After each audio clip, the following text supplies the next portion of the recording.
এটা তো অবশ্যই একটা সম্মানের রোল। এটা তো ক্রিকেটিং সাইড থেকে টেকনিক্যাল কমিটির এশিয়া কাপের মতো টুর্নামেন্টের আহ, মেম্বার প্লাস অ্যাডভাইজার। তো এটা বিরাট রোল, এটা সম্মানের একটা জায়গা। তো যতটুকু চেষ্টা থাকবে ভালো মতো কাজ করে টুর্নামেন্টটা শেষ করেন। এটা অবশ্যই তো একটা একটা দেশের টেস্ট নেশন, আমরা টেস্ট স্ট্যাটাস পাওয়ার পর কিন্তু অত রিকগনাইজ ছিল না। এখন কিন্তু অনেক জায়গায় কিন্তু আমাদেরকে মূল্যায়ন করা হচ্ছে। এটা কিন্তু আমাদের সব দিক থেকে পাওয়া, এবং এটাতে যারা পিছনে আছে ওদের জন্য একটা সুযোগ থাকবে। যারা এখানে কাজ করে যাচ্ছে ওরা যদি ভালো কাজ করে যেতে পারে, এটা পরবর্তী প্রজন্মের জন্য আরো দ্বার খুলে যাবে। এখানে তো টেকনিক্যাল ইস্যু আছে অনেক কিছু, এভাবে তো এক্সপ্লেন করা যায় না কখন কি হবে। তো ওভারঅল ক্রিকেটিং পার্ট, এখানে ক্রিকেটের বাইরে কোনো কিছু এখানে শুরুতেই পাওয়ার প্লেতে প্রথম 2 ওভারে 2টা উইকেট যাওয়া, একটা T20 শর্টার ফরম্যাটের খেলায় কিন্তু বসুন্ধরা টিস্যু, অশুদ্ধতার বিরুদ্ধে এক বিন্দুও ছাড় নয়। খুবই এভাবে ব্যাটিং করা হতাশাজনক অবশ্যই।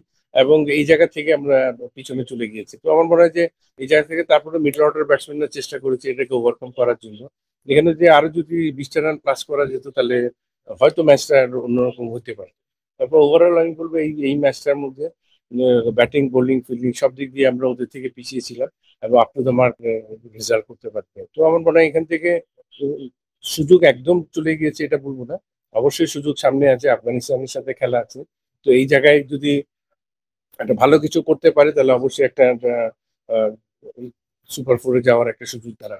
এখানে কন্ডিশন অনেকটা, এখানে কিন্তু এটার সাথে মানিয়ে নিয়ে ভালো খেলাটা হয়। এখানে সেন্সিবল ক্রিকেটটা দরকার, কারণ আবুধাবির যে উইকেটের কন্ডিশন দেখছি এটা যথেষ্ট সুইমিং উইকেট, এবং এখানে বল স্কিপ করে এখানে খুব সেন্সিবল ক্রিকেট খেলতে হয় আপনাকে।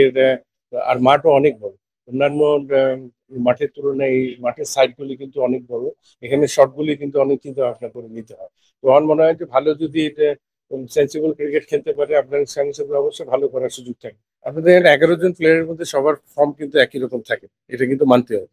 কারণ সবাই 11 জন কিন্তু ভালো খেলেন। তো এই জায়গায় আপনাকে কম্প্রোমাইজে যেতে হয় একটা দুইটা প্লেয়ার। তারপর হৃদয় আমাদের যথেষ্ট ট্যালেন্ট ক্রিকেটার, কিছু সময় একটা খেলা খারাপ যেতে পারে, বাট টিম ম্যানেজমেন্ট ওর উপর যথেষ্ট আস্থা রেখেছে।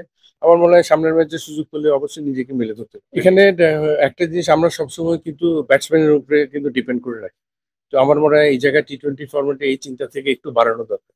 এখানে 5টা বোলারের পরে একটা প্লাস একটা বোলার দরকার। কারণ এখানে সব বোলার যে 5টা বোলারের একই রকম বোলিং করবে এটা না। এখানে T20 ফরম্যাটে যে কোনো একটা বোলারের খারাপ দিন যেতে পারে, ও জায়গায় ব্যাকআপ করার জন্য কিন্তু বোলার দরকার আছে। তো আমার মনে হয় যে এখানে ব্যাটসম্যানের সাথে অ্যাডজাস্টমেন্ট করা ভালো। সেক্ষেত্রে কি সাইফের একটা মানে সাইফটা যদি 2 ওভার বল করতে পারে অবশ্য অলরাউন্ডার দরকার। এখানে তো T20-তে অলরাউন্ডার আধিক্য কিন্তু দরকার। এখানে কিন্তু অলরাউন্ডার ছাড়া ডিফিকাল্ট এখানে কিন্তু ম্যানেজ করে। তারপর আমি বলবো যে যারা খেলছে এদের অবশ্যই চিন্তা ভাবনা করে ভালো ক্রিকেটটা খেলার জন্য চেষ্টা করতে হবে। চেষ্টা করলে ইনশাল্লাহ আফগানিস্তানের সাথে ভালো। না, এরকম কোনো কথা হয়নি। মাত্র তো খেলা শেষ করে ওরা আছে, আজকে তো ডে অফের মতো কাটাচ্ছে। তো আর আগামীকাল তো ট্রেনিং সেশন আছে। তো আমার মনে হয় যে প্লেয়াররা নিজেদের ভুলগুলো শুধরে আফগানিস্তানের সাথে সেরাটা দেওয়ার চেষ্টাটা করি।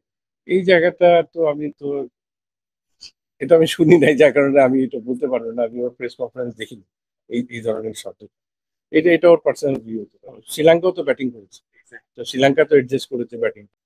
তো এই জায়গায় অ্যাডজাস্টমেন্ট তো একটা ব্যাটসম্যানের উপরে ডিপেন্ড করে যে আপনি কোন জায়গায় কোন এন্ড থেকে আপনি শটগুলি খেলেন। তো এটা মাঠে গিয়ে যখন আপনি সেট হয়ে যাবেন 1 ওভার 2 ওভার খেলার পর তো বুঝতে পারবেন যে কোন জায়গায় কিভাবে খেলতে হবে। এটা ব্যাটসম্যানের দায়িত্ব। তো শ্রীলঙ্কা তো সেভাবে কোনো কমপ্লেন করে না, তো ভালোই ব্যাটিং করে। তো সুতরাং আমার মনে হয় যে টোটাল পারফরমেন্সের দরকার টিমে। টোটাল পারফরমেন্সে যদি ব্যাটিং বোলিং ফিল্ডিং সব দিক দিয়ে ভালো হয়, ও পার্টিকুলার ডেটে অবশ্যই রেজাল্ট আসবে। আপনি জানেন এখন তো এই সবাই যে ভালো একটা এক্সপিরিয়েন্স আছে, এখানে কারো কোনো প্রেশার হওয়ার তো কথা না। তো আমরা হোম হোম সয়েলে যে ক্রিকেটটা খেলে থাকি এটা কিন্তু এপ্রোটে খেলা ডিফিকাল্ট। এখানকার কন্ডিশন আমাদের মতো না। তো এখানে এক্সপিরিয়েন্সটা খুব দরকার, এবং খুব তাড়াতাড়ি অ্যাডজাস্টমেন্টটা দরকার। তো আমার মনে হয় যে প্লেয়াররা তাড়াতাড়ি এখন যথেষ্ট প্রফেশনাল যুগের মধ্যে আছে, এটা সবই জানে যে কখন কি করতে হবে। তো নিজের সেরাটা দেওয়ার জন্য যদি তৈরি থাকে, সেরাটা দিলে ইনশাল্লাহ আফগানিস্তানের সাথে ভালো খেলতে পারে। For more updates, subscribe to our YouTube channel and click on the bell icon. Follow us on Facebook and Instagram. Download T-Sports app to enjoy exciting games and highlights. Visit tsports.com.